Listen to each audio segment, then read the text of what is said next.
you just mentioned the Baha'is, and actually your briefing coincides with their release of a new report, which basically analyzes more than 400 press and media items over a 16-month period and concludes that the Iranian government has launched a campaign of systematic hatred and discrimination against them. Is this something that you're addressing or have addressed? I know you talked about the arrests.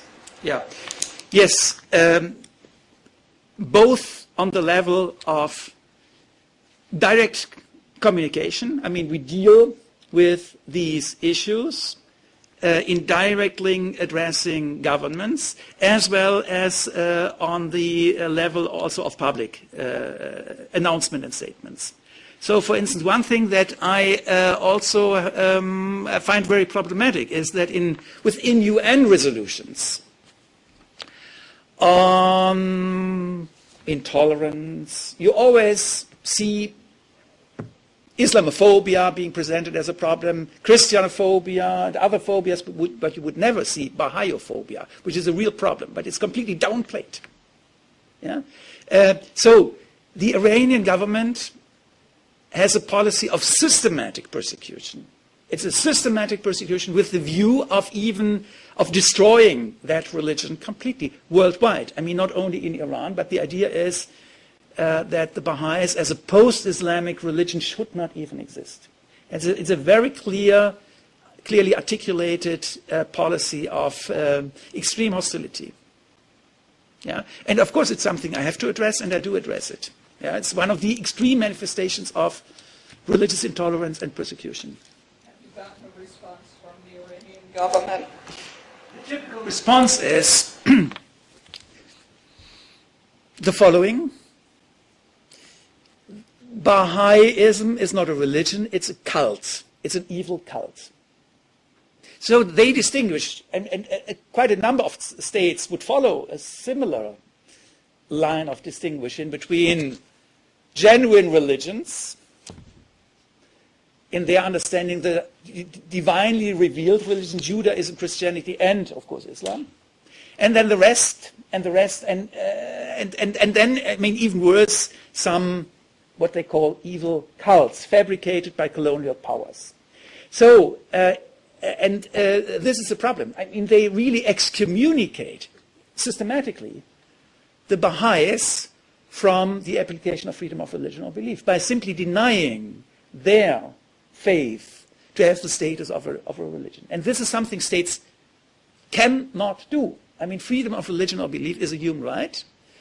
And it's a right that cannot start on the assumption of, let's say, a limited number of legitimate religions, but the starting point must be the self-understanding of human beings, their deep convictions. That is the starting point. That is what counts. And it's very clear that the Baha'is, I mean, they have a belief system, they have their holy scriptures. It's a post-Islamic religion. But it's a religion not recognized in Iran, unfortunately not recognized in a number of other countries as well. So Iran maybe is the country in which they suffer the severest forms of persecution. And I mean, Baha'is stem from Iran. It's also the biggest number of people victimized in that country. But you will find harassment and discrimination against Baha'is in other countries as well. So it's not completely unique. Although the degree of hatred they experience there from the government is indeed unique.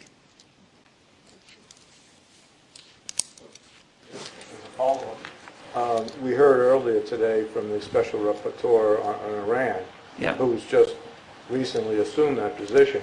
Have you worked with him or provided him with, again, detailed, specific information addressing the Baha'i discrimination, which is, I think, is mentioned in his report, but you probably have had a lot more experience and background in this. To what extent have you worked together on Not yet. The honest answer is, I mean, you know, he has only recently assumed his position. I'm very happy that this position was recreated. I mean, it used to exist. I mean, we had a special rapporteur on Iran since, I think it was the late 70s, for 15 years, something like that, or maybe, no, the early 80s. I think it was the early 80s until the late 90s, and then it was discontinued because there was an alliance within the then Commission on Human Rights, now the predecessor organization to the now existing Human Rights Council,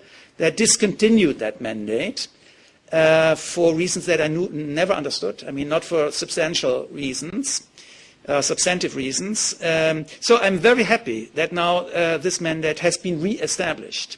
Because, I mean, Iran is certainly a country that needs specific monitoring. I mean, across the range of human rights issues, with freedom of religion or belief just being one example, but also a very dramatic example. But rest assured, I will cooperate with him. I will approach him. I'm very happy that he has assumed this position. Thank you very much. Any other questions? If not, I would like to thank Mr. Bielefeldt very much for being with us today, and thank you all for your coming and for your interest. Thank you very much for your interest.